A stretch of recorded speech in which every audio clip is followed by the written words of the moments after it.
시청자 여러분 안녕하세요. 김동수입니다.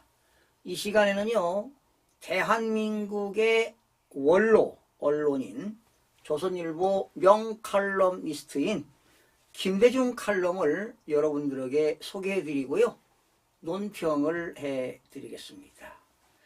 김대중 칼럼니스트는요, 제가 평상시에 좀 좋아하는 글인데, 이 칼럼니스트는 조선일보 편집국장, 주필, 고문을 역임한 바 있습니다. 지금 87세의 연세에도 활발하게 활동을 하고 계시는데요. 아마 대한민국의 진정한 농객이라고 볼 수가 있는데요. 과연 이 김대중 칼럼니스트가 부정선거를 알고 있는지 그런 의구심이 들어가요. 부정선거가 있는 것을 알면서 이 글을 썼다는 것은 좀 문제가 있다고 보는 거거든요. 한번 여러분 들어보시면서 제가 부수적으로 말씀을 드릴 텐데 여러분들도 한번 생각해 보시기 바랍니다. 글 제목은요, 윤 대통령 다시 주목한다, 이런 뜻입니다. 다시 주목한다, 이게 무슨 의미일까요? 볼까요? 4월 10일 총선에서 집권 여당의 대패가 주는 메시지가 무엇인가? 대패했습니다. 이번 총선이 윤석열 정부에 대한 중간평가 성격인 만큼 윤 정부를 불신임한 것이고, 따라서 윤 대통령 보고 물러가라는 것인가? 아니면 대호각성해서 잘 하라고 하는 경고장인가? 만일 우리가 내각제라면 윤 정권은 그날로 퇴진했어야 했다.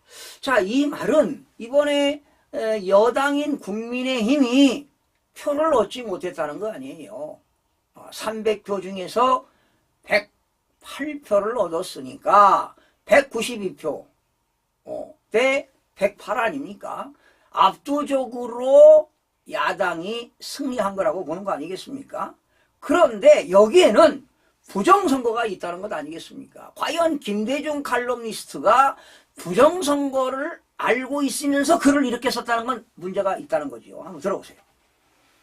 윤 대통령이 어떤 진로를 택하든 그의 앞길은 험난하다. 험난하다.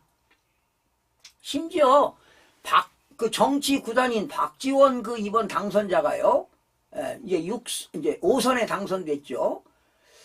4월에는 한동훈이가 떠나고 5월에는 윤석열과 김건희가 떠나게 될 것이다. 이런 험난한 얘기를 했어요.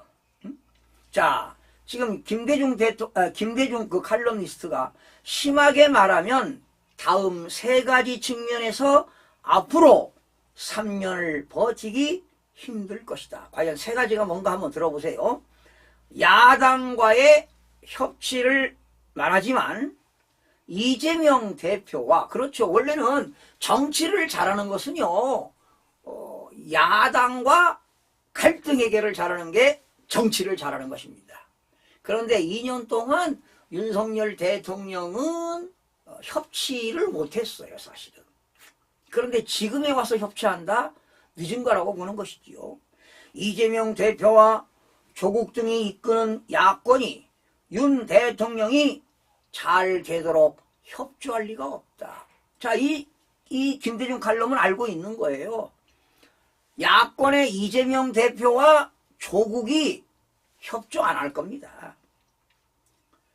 보수권이 망해야 다음 대선에서 좌파가 집권할 텐데 윤 정부를 도와주는 것은 터무니없는 일이다. 이미 기고만장한 야권 사람들이 윤 대통령 모욕 주기에 나서고 있는 상황이다. 아마 야권에서요, 최상병 특검 할 겁니다. 김건희 특검도 아마 할 거라고, 준비할 거라고 생각이 됩니다. 네? 그리고 또 이재명 대표가 뭐 국민지원금 뭐 1인당 25만 원씩 주는 거, 이거 포퓰리즘입니다. 포퓰리즘 정책이죠. 하다못해 총리, 장관 등 인준 과정에서 엄청난 몽리를 부릴 것이 뻔할 만큼 설사 윤 대통령이 탕평적 인사를 도모한다 하더라도 결과는 혼란과 혼돈과 지리멸렬 뿐이라는 것을 짐작하기 어렵지 않다. 결과적으로 아마 윤석열 대통령이 탕평책을 쓴다 하더라도 남은 3년은 혼란과 혼돈에 빠질 것이다. 뭐 틀린 이야기는 아닌 것 같습니다. 아마도 제가 이제 하는 얘기입니다. 아마도 김대중 칼럼니스트는 부정선거를 알고 있을까 하는 그런 의구심이 들어가는 겁니다. 알면서도 침묵하고 있다면 심각한 문제입니다. 그런데 제가 속마음을 어떻게 알겠습니까? 알 수가 없는 겁니다. 그런데 지금 이런 말이 있어요. 전 세계 우방 국가들도 대한민국이 부정선거를 통해 좌파들이 국회를 장악해서 대한민국이 지금 전체주의로 가고 있다. 이런 낌새를 얻은 겁니다. 그렇기 때문에 이번에 이탈리아에서 열리는 G7입니다. G7 정상회의에 윤석열 대통령을 초청이 불발됐다는 거 아니에요. 그래서 나는 대한민국 미래가 걱정되는 것입니다. 많은 192대 108 이런 숫자가 참 우방 국가들도 알고 있는 거 아니에요.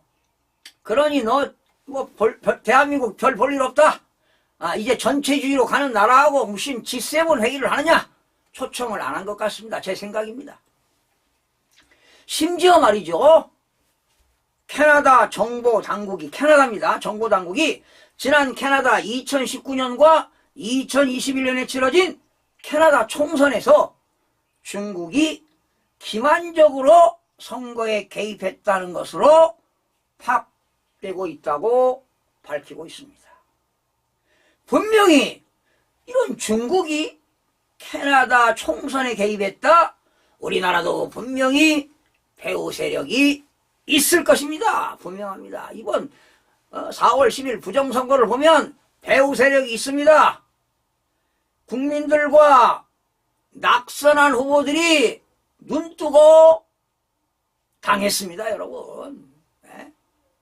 그리고 국민의힘에서 당선이 분명히 숫자로 이겼는데 왜 선거소송도 안 하고 있는 것입니까? 이미 이건 중앙선거관리위원회에서 틀에 짜여진 어쩌면 공식화된 거 아닌가 이런 생각도 들어갑니다. 언젠가 잘 보이면 중앙선거관리위원회로부터 좋은 일이 있겠지.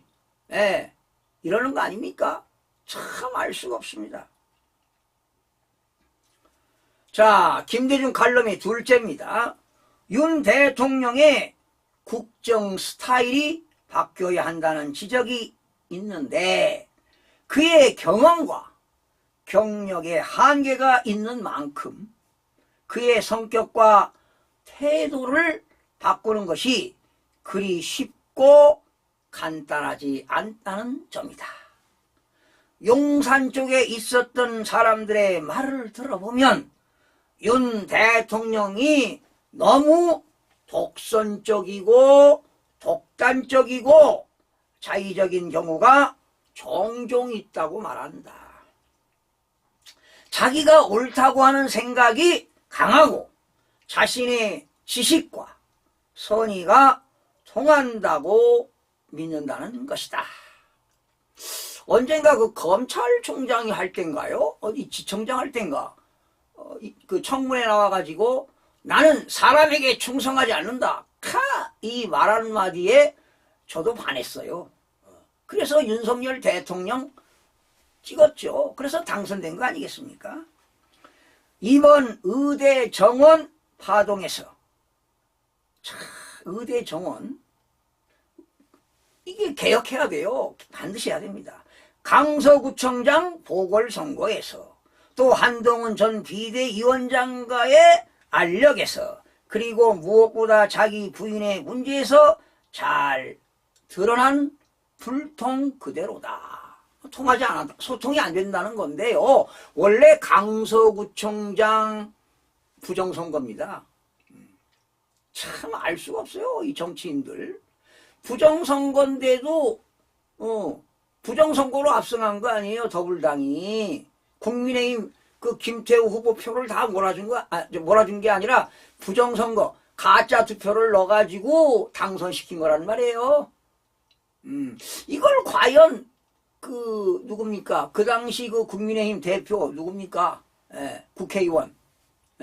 김기현 씨죠? 김기현 씨도 이거 아는 건지 도대체 모르겠어요. 그 패배해가지고 대표 자리 내놓지 않았나요? 반드시 강서구청장 보궐선거 부정선거였습니다. 지금 들어가 보니까 자료가 없더라고요. 근데 다시 조사해 볼 건데 정확하게. 그래서 오늘 이 얘기할 때 그 몇 표로 이겼는가 지금 하려고 보니까 자료가 없더라고요. 셋째입니다. 그의 국제적 위상의 하락이다. 그가 2년간 대통령으로서의 위상을 드높인 것이 있다면 자유, 민주, 우방으로서의 한국의 국제적 지위를 회복시켰다는 것이다. 왜? 윤석열 대통령이 자유, 민주주의를 외치기 때문에 그렇습니다. 그러나 국제사회는 이번 총선으로, 국제사회 우방 국가들이 아는 거예요. 총선으로 좌파가 이겼다고. 그 사실을 내임덕 대통령 취급할 것이다. 저도 이 얘기했잖아요. 그의 발언권은 상대적으로 이축될 수밖에 없다. 좌파 세력이 잡았는데 넌 힘이 없다 이런 얘기 아니에요. 특히 미국에서 트럼프가 재선에 당선이 된다면 윤 대통령은 마이패싱 당할 우려가 있고 한국의 안보와 주한미군 문제에 악 영향을 줄 수도 있다. 틀린 말은 아닙니다. 그래서 우리는 한미동맹을 강화해야 됩니다. 여러분, 한미동맹이 언제 이루어졌습니까? 1953년 10월 1일 날 이루어졌습니다. 그러니 지금 74주년을 맞는 거 이제 올해 74주년 아닙니까? 나는 무엇보다 윤 정부의 패배가 한국 사회의 가치 전도적인 측면을 드러냈다는 점을 지적하고 싶다. 그의 대통령으로서의 자질과 행보가 얼마나 위중한 것이기에 이재명과 조국 지지 세력의 거짓과 뻔뻔함과 사법적 리스크를 압도하는 것인지 이해하기 어렵다. 하지만 그것을 이겨내지 못한 윤 대통령의 불통과 무능 앞에서 우리는 입을 다물 수밖에 없다. 도대체 여기에 어떤 문제가 있느냐 이 말이죠. 여러분들도 아시다시피 이재명 대표는 선거법 위반입니다. 공직선거법. 그리고 이중교사, 그리고 쌍방울, 대북송금 등의 재판은 이미 범죄 쟁점들이 규명되고 있는 거 아니겠습니까? 그렇다면 재판을 질질 끌 이유가 없습니다. 판사들은요, 헌법 103조에 규정되어 있는 것처럼 법관은 헌법과 법률에 의하여 양심에 따라서 독립해서 심판을 해야 되는데 야권 정치권의 눈치를 보고 있다 이런 얘기야. 눈치 보고는 안 돼요. 양심에 따라 심판하도록 돼 있어요. 그러니 이게 사법부가 이 정치, 판사, 검사 이런 이야기가 나온 거 아니겠어요? 앞으로 남은 3년을 그렇게 질이 멸렬하게 보낼 수 없다는 사람들은 그 3년이 생각만 해도 무섭고 지겹다고 한다. 야권이 기고만장해서 한국의 정치를 좌편향하는 것을 두고 볼 수 없다는 사람들은 차라리 윤 정권이 여기서 물러나고 새 판을 짜는 것이 기회가 될 수 있다고 본다. 너무하지 않습니까 이거? 그래서 주변에 설문조사하듯 물었다. 내가 아는 20, 30명의 사람은 보수층이어서 그런지 그들의 대답은 한결같이 물러나는 것은 상책이 아니라는 의견이었다. 지금 내각제가 아니잖아요. 앞으로 3년 동안 임기가 남았는데 임기 동안 해야 되잖아요. 윤 대통령이 대호각성해서 이 나라를 이끌어가는 것이 그나마 우리가 지금 할 수 있는 최선의 길이라고 했다. 자, 그런데 말이죠. 여론조사 기관에서 선거 이후에 4월 10일 이후에 윤석열 대통령이 25%다, 20%, 15% 이렇게 국민들의 인기가 없다, 떨어지고 있다, 이제 자질이 없다, 대통령 자격이 없다, 탄핵해야 된다, 이런 수작을 부리는지도 몰라요. 특히 대통령실의 간부들, 수석들, 이거 알아야 됩니다. 이거. 윤 정권이 아무리 못해도 친북 좌파 세력의 중동보다 낫다고 했다. 그것이 국민의 메시지라고 했다. 오히려 오늘